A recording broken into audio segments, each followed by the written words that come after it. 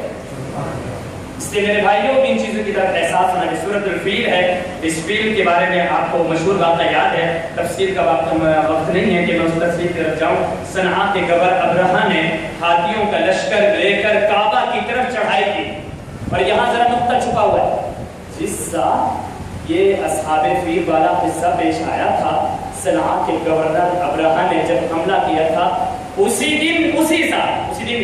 سال نبی اکرم صلی اللہ علیہ وسلم کی ولادت بھی ہوئی۔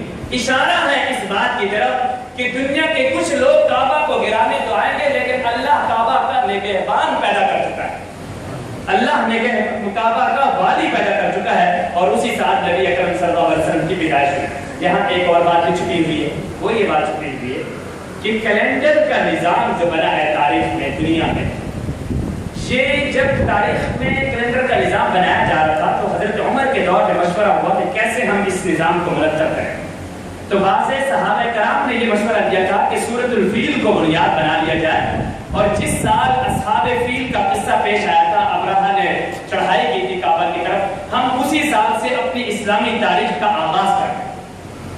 اور یہ مشورہ ہوتا رہا تھا، اور صحابہ کرام نے مختلف مشورے دیے، کسی نے کہا کہ نبی اکرم صلی اللہ علیہ وسلم کی ولادت سے ہم تاریخ کا آغاز کر لیں، کسی نے کہا نبوت سے، جس سال نبوت ملی تھی اس وقت سے ہم تاریخ کا آغاز کر لیں۔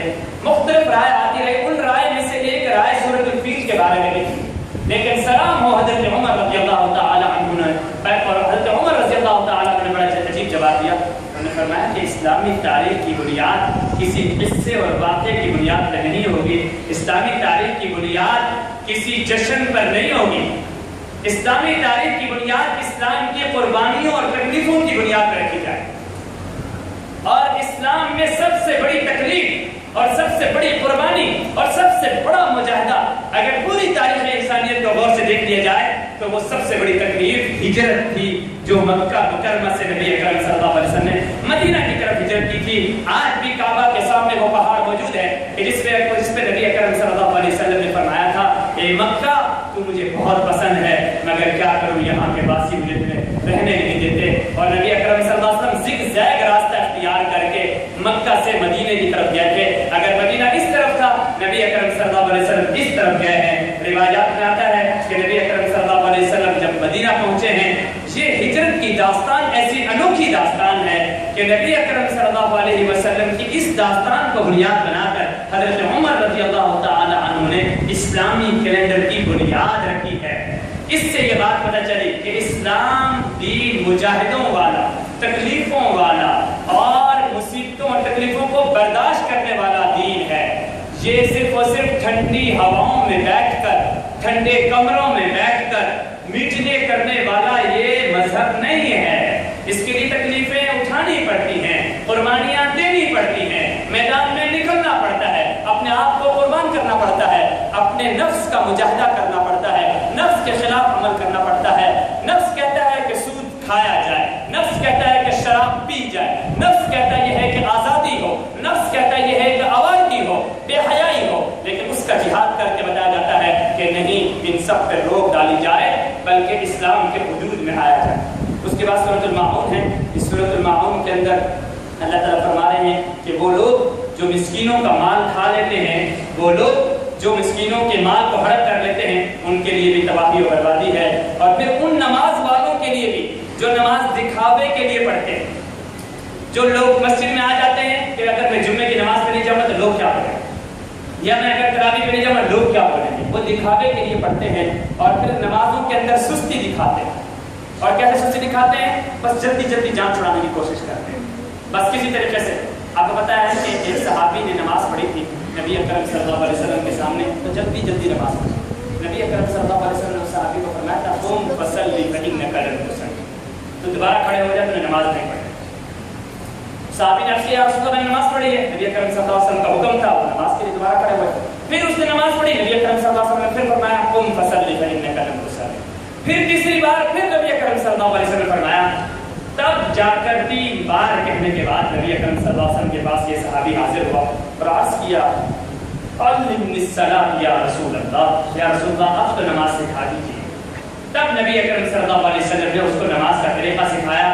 یہ اشارہ ہے اس بات کی طرف کہ جب انسان علم سیکھے گا تو اس کو محتاج بن کے آنا پڑے گا. اس کو یہ نہیں کیا جائے گا کہ میں بیٹھا رہوں گا اپنی سیٹ پر، مولوی صاحب قاری صاحب آپ میرے گھر تشریف لائیے گا، میں بیٹھا رہوں گا، میں نہیں چاہوں گا، میرے بچوں کو تکلیف ہوتی ہے، اسکول کے لیے میرے بچوں کو تکلیف نہیں ہے، یونیورسٹیوں میں داخلے کے لیے مجھے اپنے بچوں کے لیے تکلیف نہیں ہے. جب قرآن کی باری آئے گی تو قاری کو مولوی کو اپنے گھر بلائیں. یہ طریقہ جو ہم اسلام کے ساتھ کرتے ہیں. آگے سورۃ الکوثر انا اعطیناک الکوثر، ہم نے حوض کوثر کا پانی عطا کیا اور پھر فرما رہے فصل لربک وانحر، ہم فصل پس آپ نماز پڑھیے اور قربانی دیجیے ان شانک هو الابتر، آپ کی شان بہت بلند و بالا ہے.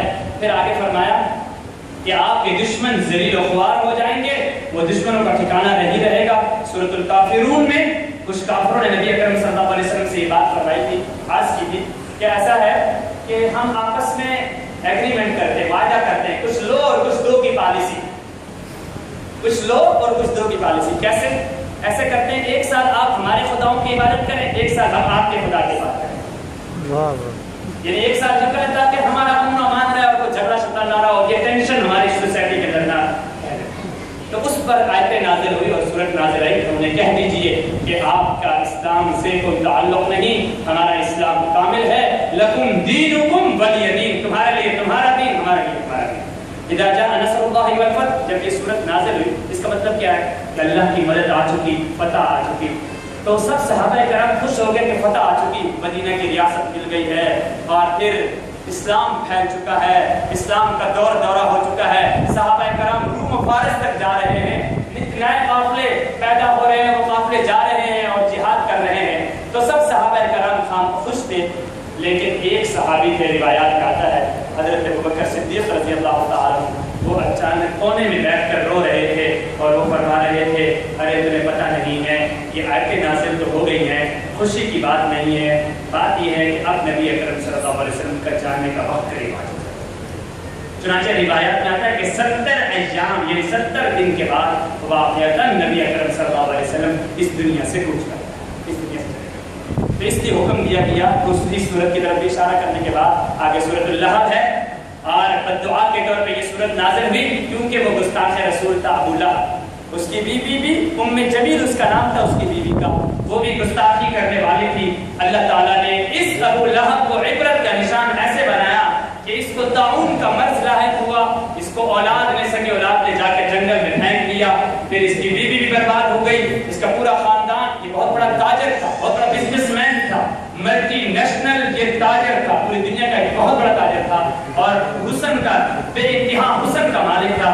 لیکن چونکہ اس نے قرآن کا انکار کیا تو اس پر بددعا کے طور پر صورت نازل ہوئی کہ ابو لہب صرف دنیا میں عبرت کا نشان نہیں بنا ہے بلکہ آخرت میں بھی عبرت کا نشان بنا ہے. اور کوئی حافظ قرآن اس وقت تک قرآن مکمل نہیں کرے گا جب تک وہ ابو لہب پر بددعا نہیں کرے. اس صورت کو ذکر کرنے کے بعد آگے سورۃ الاخلاص ہے.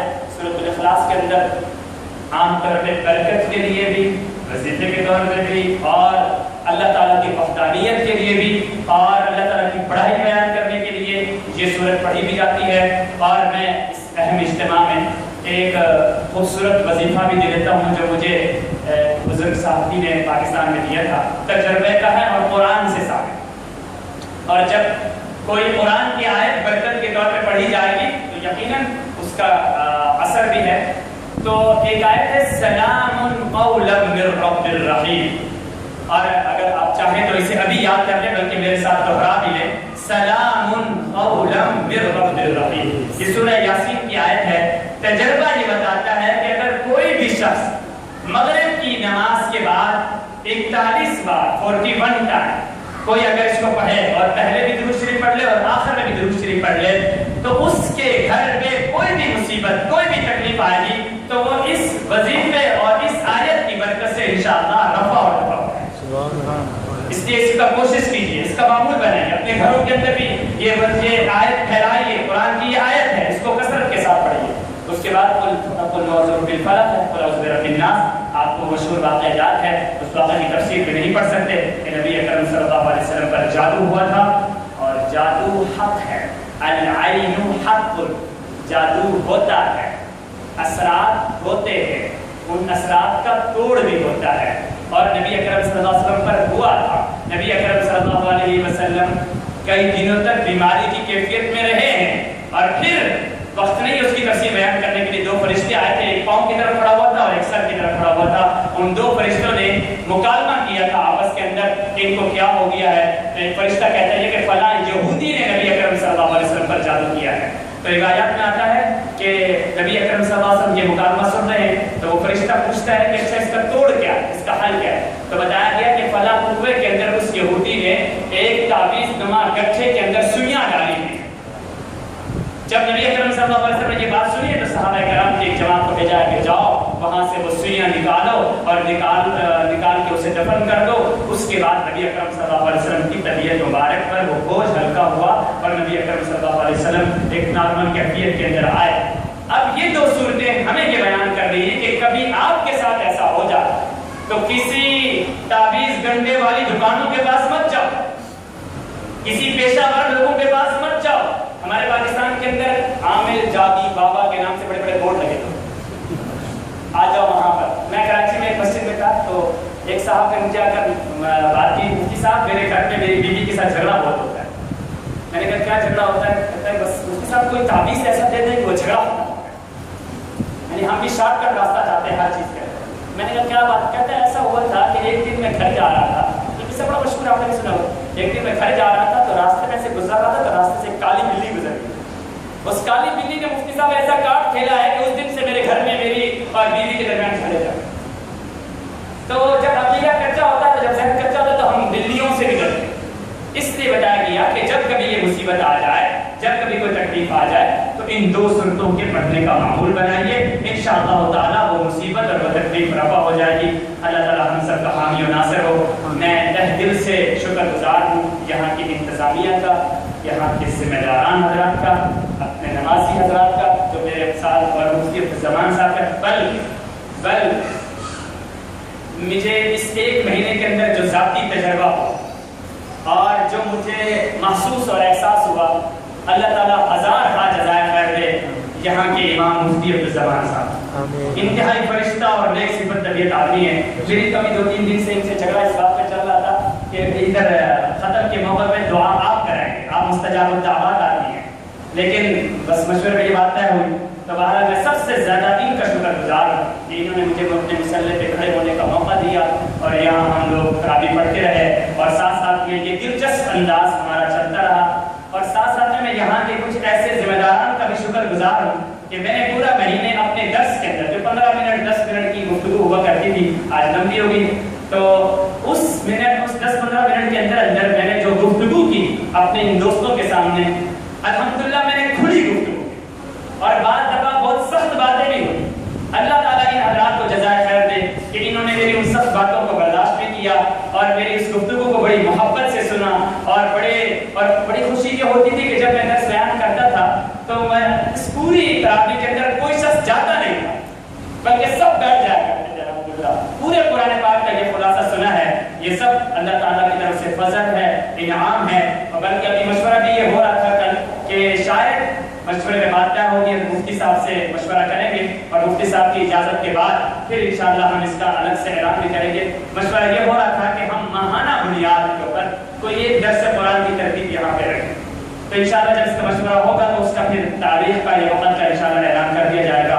اللہ تعالیٰ ہم سب کا حامی و ناصر ہو اور دل سے دعا ہے کہ اللہ تعالیٰ اس مسجد کو پر نور رکھے اور اس کو آباد اور شاد باد رکھے. رکھے. وآخر دعوانا الحمدللہ رب العالمین.